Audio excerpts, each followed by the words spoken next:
ख्वाब देखने के लिए बहुत सारे मेहनत करने पड़ते हैं, तपस्या करना पड़ता है। इस बच्चे को गौर से देख लीजिए, बच्चा त्याग करके आज क्या होता है कि अपने माँ बाप अपने घर को छोड़ के बहुत दूर जा रहा है। इस बच्चे का मैंने कुछ दिन पहले इंटरव्यू किया था तो पता चला कि अभी तैयारी कर रहा है। मात्र अगर देखा जाए तो 11-12 वर्ष का है और आज 3000 किलोमीटर दूर जा रहा है। स्वागत है आपका, क्या नाम है? धन्यवाद। मेरा नाम अनंत कुमार सिंह है।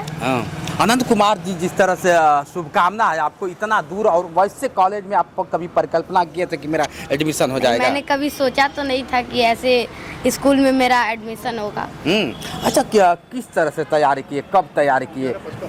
मैं जब क्लास 5th में पढ़ता था तो वहाँ से मतलब मेहनत किया, फिर CHS और विद्या ज्ञान इन सब का एग्ज़ाम दिया। तो विद्या ज्ञान के जरिए रिकमेंड किए वो लोग लॉरेंस के लिए। तो लॉरेंस में मेरा आज मैं जा रहा हूँ लॉरेंस स्कूल में, आज वहाँ पे मेरा स्कॉलरशिप से एडमिशन हुआ है। अच्छा, तैयारी करने में ये नहीं लगा कि नहीं यार दिक्कत हो रहा है, या फिर मैं अभी छोटा हूँ, मुझे खेलना चाहिए, मुझे दौड़ना चाहिए, ये सब नहीं लगा? नहीं नहीं। कभी आप नटखट किए हैं कि नहीं? हाँ, मस्ती और खेल तो मैं किया ही। अब मस्ती करते थे ना। अनंत जी, आप बड़े हैं कि छोटे हैं? घर में कितने कितने लोग हैं, कैसे कैसे? घर पे मेरी 2 बहनें हैं और मैं सबसे छोटा हूँ। मेरी दोनों बहनें हैं, सबसे बड़ी हैं वो सब। अरे बाप रे बाप, देखिए जो सबसे छोटा है और छोटा जा रहा है, बहुत दूर जा रहा है, 3000 किलोमीटर दूर, यूपी को छोड़ के। लोग कहते हैं कि यूपी में ज़िले में गांव में रह के हम तैयारी कर लेंगे, और बताया जाता है कि अक्सर कि हम शहर में जाएंगे, अपने बच्चे को बचपन से ही लोग शहर में डाल देते हैं, लेकिन गांव की तैयारी आज उस मुकाम तक पहुंचा दी कि आप परिकल्पना भी नहीं कर। ये नहीं लगा कि मुझे गांव में बचपन में रखा जा रहा है, गांव की तैयारी किया जा रहा है, गांव के स्कूलों में पढ़ रहा हूँ, मुझे दूर जाना चाहिए? नहीं, जिस तरह का वो हॉस्टल था वो तो मेरे लिए अच्छा ही था, मतलब पढ़ने योग्य था। हॉस्टल में कोई दिक्कत नहीं होता था? नहीं नहीं। नहीं। अच्छा, कौन सा स्कूल में हुआ है?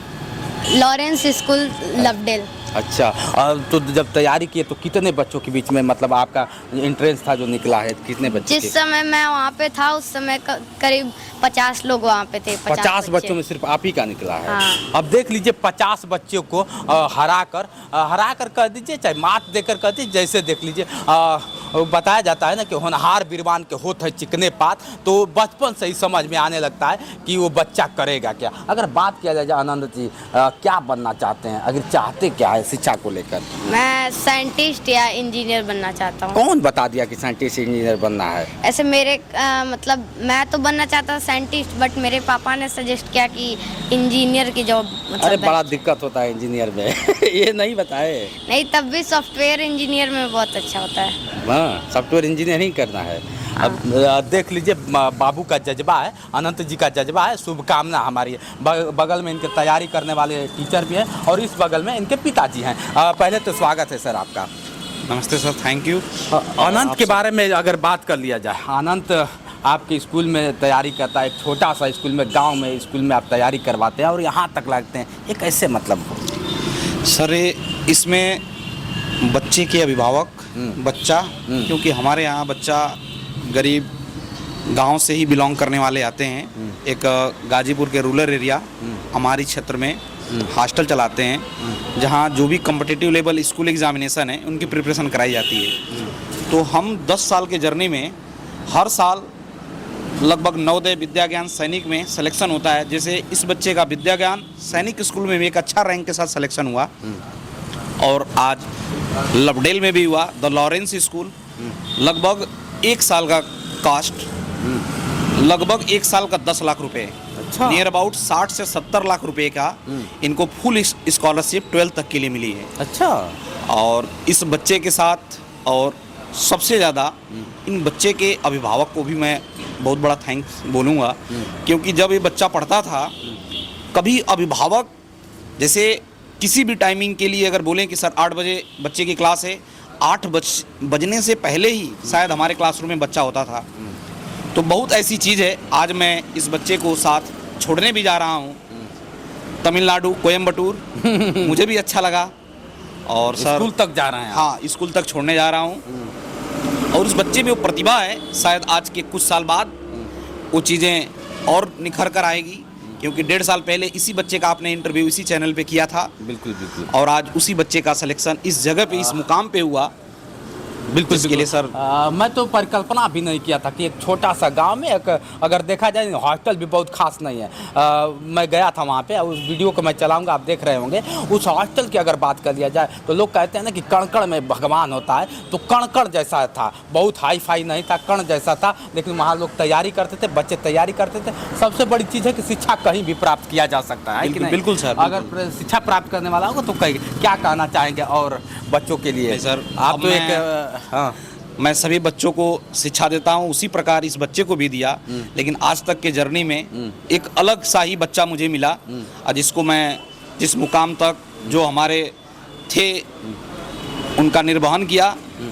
और मैं यही चाहूँगा कि आपके बच्चे कहाँ अगर देखा जाए तो? नवोदय विद्यालय, सैनिक, विद्या ज्ञान, मिलिट्री स्कूल, जितने भी ऐसे विद्यालय जो कंपटीशन के थ्रू अपने विद्यालय में दाखिला लेते हैं, वैसे विद्यालय की हमारे यहाँ तैयारी कराई जाती है। कितने से कितने बच्चे पढ़ते हैं तैयारी? क्लास 3rd से लेकर क्लास 5th तक के बच्चे हमारे यहाँ हॉस्टल में रहते हैं। सिर्फ 2 साल पढ़ाते हैं आप? जी, 1 साल मैक्सिमम 2 साल।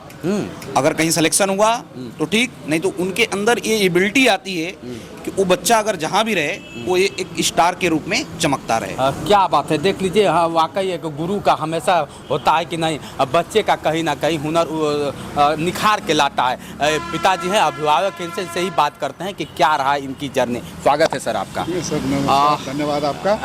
अगर जिस तरह से देखा जाए तो अनंत का जर्नी कैसा रहा बचपन से? तो बहुत बढ़िया सर। इस बच्चे का जब ये पैदा हुआ तब से लेकर के और ये अब तक का मैं इतिहास बताऊं तो इसके अंदर एक अलग सा जुनून है। हाँ, ये शुरू से ही जो काम करना है उसके प्रति 100% लगन इसकी, और साथ में मैं भी इसके साथ 100% देता हूँ। जैसा सर ने अभी चर्चा की थी कि अभिभावक का भी रोल रहता है, तो ये सत्य है कि बच्चे को अगर निखारना है तो अभिभावक को भी पंक्चुअलिटी अपने अंदर लानी पड़ेगी। तो वो पंक्चुअलिटी मैं अपना करता था, लेकिन उससे ज़्यादा पंक्चुअलिटी इसके अंदर है। ये अपना 100% दिया, और ये कक्षा 3 में एडमिशन के लिए ही उतावला था कि मुझे किसी हॉस्टल में डाल दीजिए। मैं क्लास 3rd में भी सर के पास लेके गया था इसको, लेकिन सर ने मना किया कि अभी छोटी उम्र है, थोड़ा सा इसको और मैच्योर हो जाने दीजिए। तो ये जब 4थी कक्षा में गया तब फिर सर के पास मैं ले गया, 4 और 5 सर के साथ ही रहा बच्चा। वहाँ से विद्या ज्ञान स्कूल क्वालिफाई किया, और उसमें कुछ इशू ऐसा आया जिससे कि वहाँ एडमिशन हम नहीं दे पाए, बच्चे को नहीं ले पाए लोग।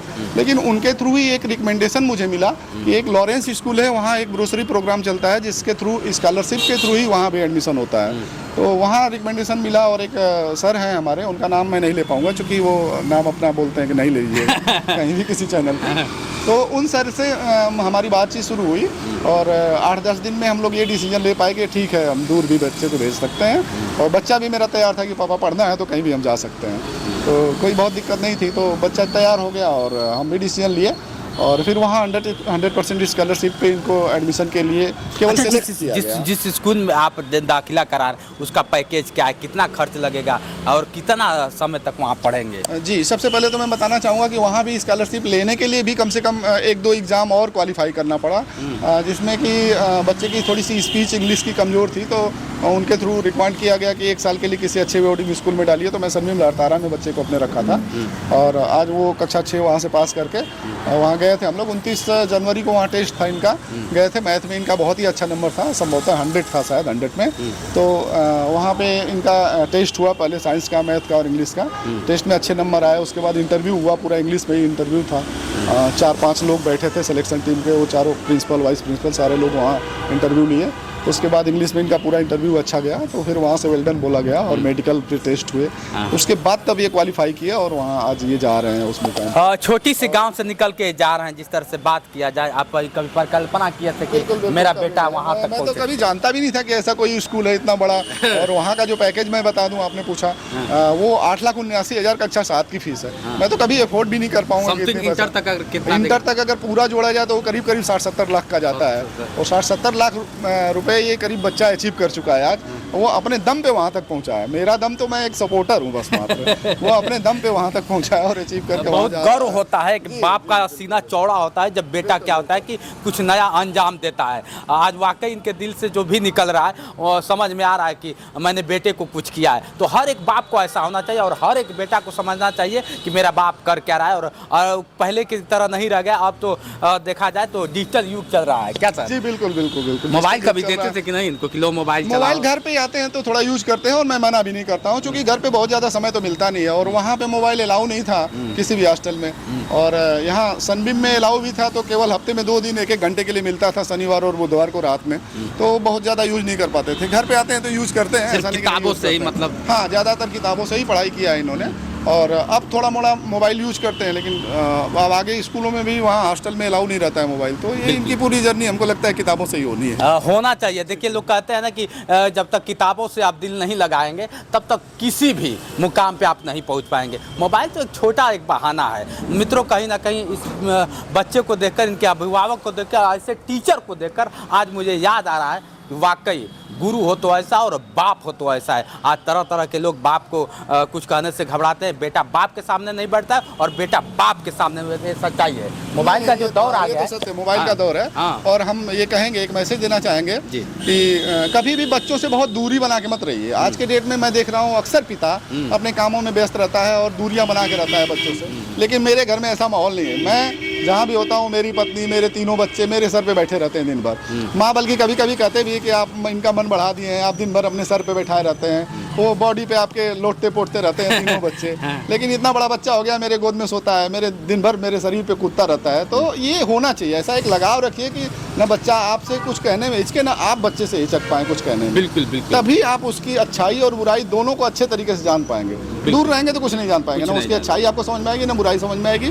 बस दूर के ढोल सुहाने होते हैं, लगेगा बहुत बढ़िया बच्चा है मेरा। बिल्कुल बिल्कुल। देख लीजिए, इन्होंने आपके आंख की पट्टी खोल दिया होगा और बच्चे ने बहुत बड़ा एक इतिहास लिखने जा रहा, वो भी गाजीपुर मऊ जैसे छोटे गांव से निकल बहुत बड़ा। चलिए मित्रों, यह वीडियो कैसा लगा कमेंट करके बताइए। आज के लिए इतना ही। बने रहे वीडियो के साथ। मैं हूं जितेंद्र और आप देख रहे थे जोश एक्सप्रेस। नमस्कार।